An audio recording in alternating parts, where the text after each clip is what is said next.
को फ़ोन करके बोला कि यहाँ पे से को फिर से पट्टी लगी हुई है और किसी ने पट्टी मारी है और यहाँ पे कोई वो लड़का रहेगा तो देख लो ज़रा। मगर कोई सीसीटीवी फुटेज देख के अंदर का सीसीटीवी फुटेज भी नहीं देख रहे, ना बैंक सीसीटीवी फुटेज दे रही है। वो बैंक भी बोल रही है हमारा काम नहीं है, हमने कंप्लेंट रेस किया है, पुलिस बोल रही है हमारा काम नहीं है, तो हम क्या करेंगे।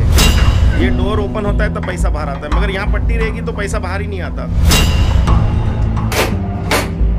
ये देखो, इसको पैसा मैं कस्टमर को दे रहा हूँ कि बैंक और जो सर्विसमैन है वो लोग सब मिले हुए हैं, ऐसा लग रहा है। लोग एटीएम से फ्रॉड कैसे करते हैं? जब आप पैसे निकालने जाते हैं, विड्रॉल करने जाते हैं और आपका पैसा विड्रॉल नहीं होता, आपको मैसेज आता है ट्रांजैक्शन सक्सेसफुल का और मशीन पे लिख के भी आता है कि ट्रांजैक्शन सक्सेसफुल हो गया, बावजूद इसके आपको कैश रिसीव नहीं होता। ऐसे जो लोग भुक्तभोगी हुए हैं, हम उनसे ही बात करेंगे कि क्या कुछ हुआ था। आपको ये दिखा दें, पहले यहाँ पे एक इंडसइंड बैंक का एक एटीएम मशीन है और यहाँ पर ये जो एरिया है प्रगति नगर का, नालासोपारा पूर्व का इलाका है।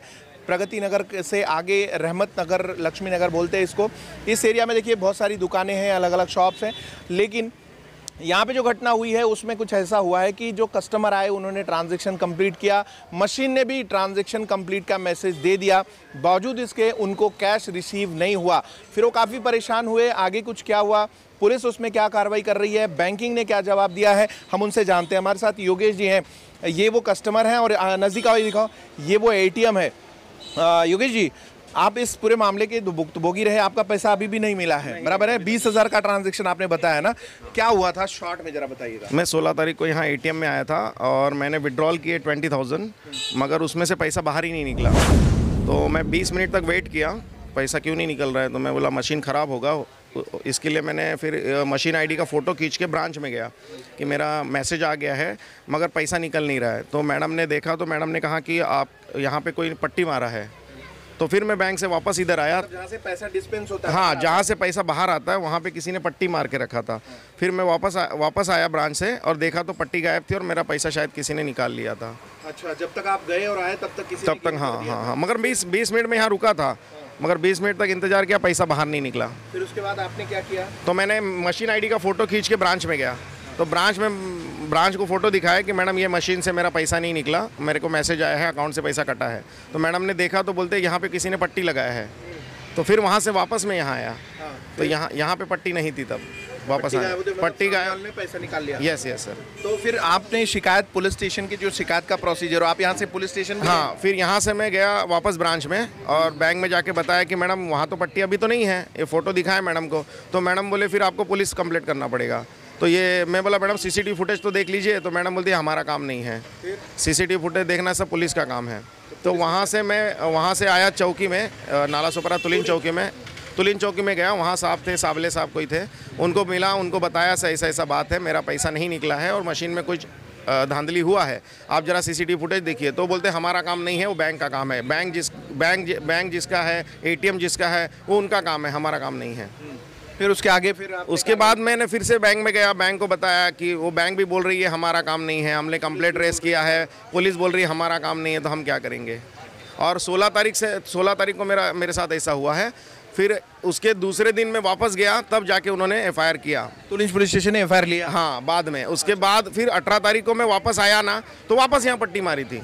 अच्छा, हाँ, 16 तारीख के आपके कांड हुआ, उसके बाद पुलिस ने केस किया, फिर से पट्टी लगी। 18 तारीख को फिर से पट्टी लगी थी यहाँ पे। और फिर मैंने वापस पुलिस को फ़ोन करके बोला कि यहाँ पे से को फिर से पट्टी लगी हुई है और किसी ने पट्टी मारी है और यहाँ पे कोई वो लड़का रहेगा तो देख लो ज़रा। मगर कोई सीसीटीवी फुटेज देख के अंदर का सीसीटीवी फुटेज भी नहीं देख रहे, ना बैंक सीसीटीवी फुटेज दे रही है।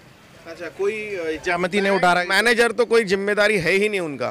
कौन सी बैंक थी? इंडसइंड बैंक है। इंडसइंड बैंक की कहाँ ब्रांच है, कौन सी? ये नालासोपारा ब्रांच, नालासोपारा पूर्व ब्रांच। हाँ, नालासोपारा। हाँ। लेकिन 16 तारीख की घटना के बाद 18 तारीख को भी आपने देखा कि वैसी परिस्थिति, तो वहाँ पे किसी का कैश भी फंसा हुआ था आपने? हाँ, कैश जब मैं 18 तारीख को आया तो देखा यहाँ पट्टी लगी थी और किसी का 1000 रुपये फंसा था। एक मैडम यहाँ खड़ी थी, बोली मेरा 1000 रुपये अटका है यहाँ पे। फिर बाद में पुलिस आई, पुलिस को फ़ोन किया मैंने, पुलिस आई तो पुलिस ने वो इंजीनियर को बुला के वो पट्टी निकाल के इसमें से पैसा निकाल के वो मैडम को दे दिया, 1000 रुपया जो अटका था। हाँ। अब आप क्या कहेंगे लोगों से? मैं चाहता हूँ कि जो ATM मशीन का पैसा अगर नहीं निकल रहा है तो यहाँ पे शायद वो पट्टी वट्टी लगाते हैं। ये ब्लैक कलर है, सेम ब्लैक कलर की पट्टी लगाते हैं यहाँ पे, इस पोजीशन पे। ये जो डोर है ये डोर ओपन होता है तब पैसा बाहर आता है, मगर यहाँ पट्टी रहेगी तो पैसा बाहर ही नहीं आता, पैसा यहीं पे अटका रहता है। फिर जब कस्टमर पट्टी लगी थी, हाँ, उसके बाद एक कस्टमर और आया था कि 28 तारीख को मेरे साथ यही हुआ, मैं 1.5 घंटा खड़ा था, मगर डिस्प्ले जो है take your cash, collect your cash यही बता रहा है, और यहाँ पे पैसा फंसा रहता है। फिर कस्टमर निकल जाता है तो वो लोग आके यहाँ से पट्टी हटा के पैसा ले लेते हैं। अच्छा, ये पूरी घटना है। हाँ, तो फिलहाल अभी तक आपको पैसा नहीं, मुझे पैसा नहीं मिला है अभी तक। पैसा नहीं मिला, वो जो 3000 मिला है उससे हाँ, पुलिस वाले बोल रहे हैं हमने किसी सीसीटीवी फुटेज से किसी को पकड़ा है तो उसके पास 3000 रुपये कुछ रिकवर हुआ है, बाकी 17,000 उसने खर्चा कर दिया है। ठीक, बहुत धन्यवाद। तो आप देखिए इसमें इनकी सजगता, योगेश जी अगर जैसे जानकार कस्टमर ना हो तो क्या हो, यानी इन्होंने पूरा ट्रांजैक्शन किया, उसके बाद इनका कैश नहीं मिला तो ये लगातार पुलिस से लेकर ब्रांच तक जाना, ब्रांच से वापस पुलिस और पुलिस से फिर एटीएम से ब्रांच इन्होंने किया।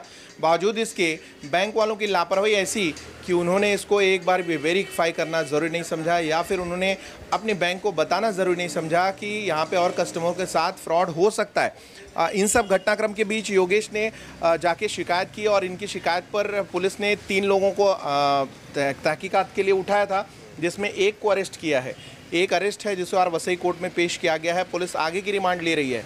लेकिन ऐसी कंडीशन में जब आप एटीएम में जाते हैं और एटीएम को आप वेरीफाई करते हैं तो कहीं ना कहीं ऐसे पुराने जो ट्रेंड थे वो बदल चुके हैं, अभी नए ट्रेंड के फ्रॉड आ रहे हैं। ये पूरे वीडियोस जो आप स्क्रीन पे देख रहे हैं, ये वीडियोस उसकी कार्रवाई की पूरी गवाही हैं किस तरीके से लोग फ्रॉड करते हैं। तो अगर आपको ऐसी कोई शिकायत हो जिसमें आपका कैश डिस्पेंस नहीं हो रहा है, कैश आपको नहीं मिल रहा है, या फिर कैश आपका अटक रहा है, तो नॉर्मल स्टैंडर्ड प्रक्रिया कैसी होती है कि आपको ब्रांच को यहाँ पे जो सिक्योरिटी रहती है उनको बताना होता है, ट्रांजैक्शन नंबर उनको देना होता है, या फिर जो रिसीट मिलती है आपको वो देना होता है, उसके बाद बैंक। लेकिन यहाँ तो ऐसा था कि कैश निकल रहा है लेकिन आपके हाथ में नहीं आ रहा है, यानी एक तरीके से देखा जाए तो बैंक कहेगी कि हमने ट्रांजैक्शन कंप्लीट किया है लेकिन कस्टमर को पैसा नहीं मिला है। तो धोखाधड़ी के इस नए तरीकों से आपको सावधान रहना है, और आप ये ऐसे जो तरीके हैं इसको अगर कहीं नोटिस करते हैं तो उसको पुलिस में सूचित कीजिए और ऐसे घटनाओं को बढ़ने से रोकिए। खासकर ब्रांच मैनेजर्स या बैंकिंग सर्विसेज के जो टेंडर होल्डर हैं या जो उनके कर्मचारी हैं उनको इस तरफ ध्यान देना चाहिए कि ऐसे जो कस्टमर जेन्युइनली उनको जाके बताते हैं, बावजूद इसके ये लगातार जो है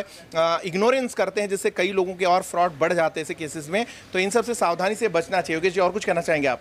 बस बैंक जो है अभी तक बैंक मैनेजर ना सीसीटीवी फुटेज पुलिस को भी नहीं दे रही है।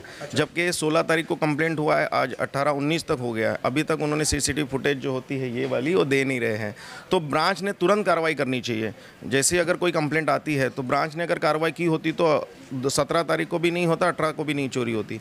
तो इसमें ऐसा लग रहा है कि बैंक और जो सर्विसमैन हैं वो लोग सब मिले हुए हैं, ऐसा लग रहा है। खैर फिलहाल ये आप भुगतोगे, आप अपने तरीके से करिए, लेकिन इसकी तपास, इसकी जांच पुलिस करेगी कि इन सब तरीके के फ्रॉड के कोई और मास्टरमाइंड उनसे जुड़े हैं क्या है, पुलिस की जांच है। फिलहाल ऐसी घटनाएं जो है हतप्रद करती हैं कि मेहनत से कमाया हुआ पैसा लोगों की जेब में नहीं जाता और दूसरों की जेब में जाता है। और मैंने सुना है कि वो लड़के ने अय्याशी किया, वो 17,000 रुपया रिसोर्ट में खर्चा किया। तो एक युवा जो उसको आगे बढ़ना चाहिए, मेहनत से कमाना चाहिए, वो ऐसे फ्रॉड करके रिसोर्ट में और दारू गांजे में खर्चा करके और अपनी ज़िंदगी बर्बाद कर रहे हैं। और ऐसे फ्रॉड केसेस, स्कैम्स जो है वो बड़े पैमाने पे होते हैं आजकल, साइबर फ्रॉड्स और इस तरीके के फ्रॉड। तो उससे बचने के लिए आपको सावधानियां भी बरतनी चाहिए। और कोई केस आता है तो योगेश जी जैसा आपको लास्ट तक जाकर उसको एफआईआर में कन्वर्ट करके और आरोपी को अरेस्ट कराना चाहिए।